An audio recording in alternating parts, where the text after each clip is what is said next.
আম্মুর শখের মোরগটা ৩ বছর পর জবাই করে দিতেই হলো। এছাড়া পুকুর থেকে মাছ ধরতেই হলো।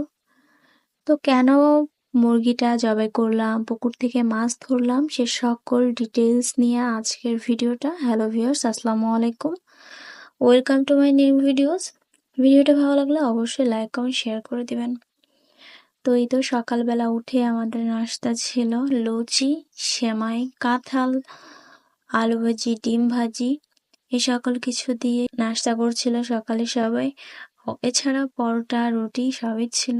যে যার যেটা পছন্দ সে সেটা খেয়েছিল। অবশ্য আমি খাওয়ার শেষে আমি একদম পরে খেতে গিয়েছিলাম, তো লাস্ট ক্লিপটা নেওয়া হয়েছিল। দেন খাওয়া দাওয়া শেষ করে নিচে গিয়েছিলাম আম্মুর সেই মোরগটা, এই শখের মোরগটা প্রায় ৩ বছরের বেশি বয়স হবে। দেখেন নখগুলো কি বড় বড় হয়ে গিয়েছে, পাহাড়ি মোরগের